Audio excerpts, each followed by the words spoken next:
የ20 ሚሊዮን ዶላር ቤት አሁን በእኛ ስንት ማለት ነው? በእኛ 160 ነው ስናባዛው 20 ሚሊዮን ስንት ነበር? ዜሮ አው 7 ነው ሲባዛ በ163 ሚሊዮን 200 ማን ነው 3.2 ቢሊዮን ብር ነው። ምን ይሄ ብቻ የ50 ሚሊዮን ዶላር ብር አለ። ማን ነው የ50 ሚሊዮን ዶላር? እሱንም እናብዛው። አይ ይቅርብ በቃ ከቁጥር እንዳንወጣ። ብቻ ምን አለፋችሁ በዛሬ ቪዲዮ የኳስ ተጫዋቾችን ውድ የሆኑ ቤቶችን እናያለን። ሰብስክራይብ ፈልጌው ነው። ስለ ሚሊዮኖች እያወራን ኔይማርን ሳንጠቅስ ማለፍ ለሱ ስድብ ነው። ምክንያቱም በአመት ወደ 100 ምናምን የሚቆጠሩ ሚሊዮኖችን ነው ወደ ኪሱ የሚያስገባው። ለዛ ነው በ2020 ላይ ከተከፈለው 100 ሚሊዮኖች ውስጥ ከተከፈለው 10 ሚሊዮን ሄሊኮፕተር ማቆሚያ ያለው ቤት ገንብቷል። ወገን ይሄ ምንድነው የሚባለው? ቤዝመንቱ ራሱ ከኛ ቤት ይበልጣል። ኔይማር 10 ሚሊዮን ዶላር አውጥቶ ይሄንን ቢገዛው ቤቨርሊ ሂልስ ላይ የገዛውን ብዙ ነገር ያስደንቃል። ባንሽኑ 6 መኝታ ክፍሎችና መታጠቢያ ክፍሎች አሉት። አንደርግራውንድ ላይ ደግሞ መጠጦች ማከማቻ ከ3000 በላይ ጠርሙሶችን የያዘ ክፍል አለው። እንዲሁም ለመላው ክለቡ የሚሆን ጸዴ ጂም ይዟል። በቃ የሰውዬ ሀብታም ነው። ሆቴል በሉት እኮ ይሄንን። ወደ ውጭ ስንወጣ ነው እንግዲህ ይበልጥ የዚህ ሰውዬ ነገር የሚያስገርማል። ወንድሜ ጀለስ የቴኒስ ሜዳ ብቻ ያለው እንዳይመስላችሁ የባህር ዳር መረብ ኳስ ጭምር አለው። ከቤቱ ፊት ሄሊኮፕተር እያቆመ ከጓሮ ደግሞ የ8 ሚሊዮን ዶላር ያቺት የሚያቆም ሰውዬ ማን ነው ከተባላችሁ ኔይማር ጁኒየር ኤቨሪባዲ። በዚህ ተገርሜ ማንም እንደ ኔይማር አይኖርም ብዬ ሳልጨርስ ሊዮኔል ሜሲን አላገኘሁትም። የሚገርመው በባርሴሎና የሚገኘው ብርቅዬ ቤት ከገዛ በኋላ ሙሉን ሰፈሩን የግሉ ማድረጉ ነው። የጎረቤቶችን ቤት በመግዛት ማለት ነው። በ2020 ላይ ሜሲ በለብሮን ጄምስ እንዲሁም ከስቴፌን ካሬ የበለጠ ገንዘብ ከመስራት ጀለስ እኛ ካልሲ ከምንቀያየረው በላይ የተለያዩ መኪናዎችን ብቻ ሳይሆን ቤቶችን እየገዛ ነው። ምን ይባላል ይሄ? አሁን ምን ይባላል? ወይኔ ኔሻሽ ቃብት ግን በዛን አመት ታዲያ በ9 ሚሊዮን ዶላር በጣም ልዩ የተባለ ማሽን ገዝቶ የአገሪቷ ፕሬዝዳንት ፕሌን በላዩ ላይ እንዳያልፍ እንደው ከልክሎ ነበር። ይገርማል። ምክንያቱም ብሎ ደግሞ ያቀረቡት ሜሲን ጫጫታ እንዳይረብሸው ብሎ ነው።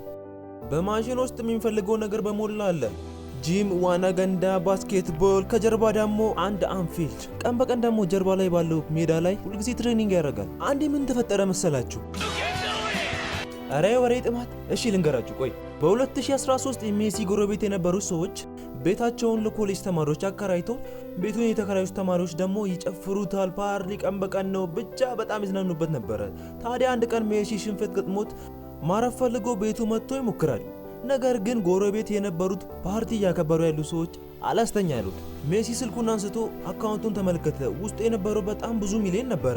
ለአንዲት ቀን እንዲዝናኑ ፈቀደላቸውና በነጋታው የፈጠነ የጎረቤቶቹን ቤት እንዳለ ገዛ። ረበሹን ብቻ ብሎ 20 ሚሊዮን ዶላር ብር ነው ያወጣው። የሚያሳዝነው ነገር ግን ይህ ሁላ ነገር ከክሪስቲያኖ ሮናልዶ ጋር ሲወዳደር ምንም ነው። በኳስ ተጫዋቾች ታሪክ ለመጀመሪያ ጊዜ በጣም ብዙ ሚሊዮን በማውጣት ቤት በመግዛት ቀዳሚ ያደርገዋል። 50 ሚሊዮን ዶላር በማውጣት የራሱን ሃይላንድ ገዝቶ የትም የሌለ ያበደ ቤት ገንብቶበታል። እንዲሁም ሌላ 50 ሚሊዮን ዶላር በማውጣት ኢታሊና ፖርቹጋል ውስጥ ገዝቷል። ቆያው እኔ ይሄ ተገቢ ነው። ቆይ እሺ ሰብስክራይብ አድርጉና እንደሱ ሀብታም አድርጉ። ምንድነው? ቆይ እሱ 50 ሚሊዮን ነው የሚያወጣው። ምንድነው? ቆይ ይሆናል ሰብስክራይብ ይሄ ለቤተሰቡ ካደረገው አንጻር ሲታይ ይሄን ያክል ነው። ሁሉም የሚጀምረው ሮናልዶ ልጅ እያለ ነበር። በሰዓቱ ቤተሰብ ከቤት እየቀያየሩ በቂ ማደሪያ ሳይኖራቸው ተደራርበው አንድ ላይ ያድሩ ነበር። ነገር ግን አንድ ቀን ሮናልዶ ለእናቱ ቃል ይገባል። በችግርና በመከራ ያያቸው ሮናልዶ ለእናቱ የዓለማችን ምርጡ ተጫዋች ሆናለሁ ብሎ ይናገራታል። በዚህን ሰዓት ታዲያ ነገሮች ይቀያየራሉ። የዓለማችን ምርጡ ለመሆን ሲታገል የነበረው ልጅ ድንገት በልብ ህመም ይታመማል። በሰዓቱ በፍጥነት ሰርጀሪ ካልተደረገ እንደሚሞት በዶክተሮች ይነገራል። ወደ ስራ ገብቶም ከብዙ ሰዓታት በኋላ በተሳካ ሁኔታ ያጠናቀቃሉ። ከጥቂት ሳምንታት በኋላ ታዲያ ሮናልዶ ወደ ነበረበት አቋም በመመለስ ትሬን ማድረግ ይጀምራል። ለቤተሰቡን ቃል የገባውን እያስታወሰ ሳይሰላች ቀን በቀን ትሬን ማድረግ ይጀምርና እንደተናገረውም ያንን ቃሉን ተገበረ። one of the greatest in the world የሆነ ተጫዋች በመሆን ቤተሰቡንም ከገጠማቸው መከራቸው ያወጣቸዋል። እና ወገን ከ50 ሚሊዮን ዶላር ሃይላንድ ይሄን ማሳካት ይቻላል አትሉኝም? ማለቴ ቤተሰቡን አግዟል።